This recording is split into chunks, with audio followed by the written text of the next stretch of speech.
Bangla academy প্রতিষ্ঠিত হয় কত সালে? এখানে দেখেন একটি প্রশ্ন আছে। এই একটি মাত্র প্রশ্নের মাধ্যমে আমরা বাংলা একাডেমি জাতীয় যতগুলো কোশ্চেন আছে সবগুলা কোশ্চেনের উত্তর জেনে নেব। তো প্রথমে যে কোশ্চেনটা করা আছে, বাংলা একাডেমি প্রতিষ্ঠিত হয় কত সালে? তো প্রথমে আমরা এই কোশ্চেনের উত্তরটা জেনে নেই। বাংলা একাডেমি প্রতিষ্ঠিত হয় 1955 সালে।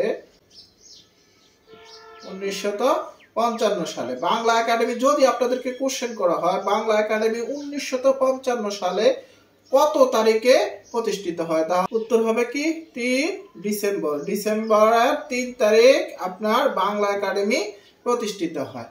বাংলা একাডেমির যদি বলা হয় যে বাংলা একাডেমির স্বপ্নদ্রষ্টা কে ছিলেন, তাহলে উত্তর হবে কি ডক্টর মোহাম্মদ শহীদুল্লাহ। আপনারা হয়তো অনেকেই জানেন ডক্টর মোহাম্মদ শহীদুল্লাহ ছিলেন বাংলা একাডেমির প্রতিষ্ঠাতা অথবা স্বপ্নদ্রষ্টা।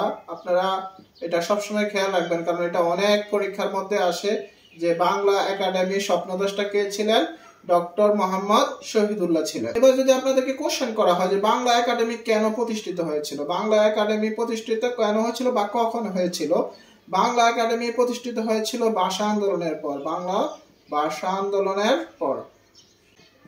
ভাষা আন্দোলনের ফলে কিন্তু বাংলা একাডেমি প্রতিষ্ঠিত হয়েছিল। বাংলা ভাষা আন্দোলনের ফলে বাংলা একাডেমি প্রতিষ্ঠিত হয়েছিল।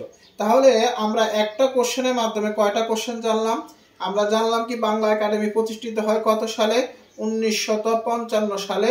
কত তারিখে প্রতিষ্ঠিত হয়? 3 ডিসেম্বর প্রতিষ্ঠিত হয়।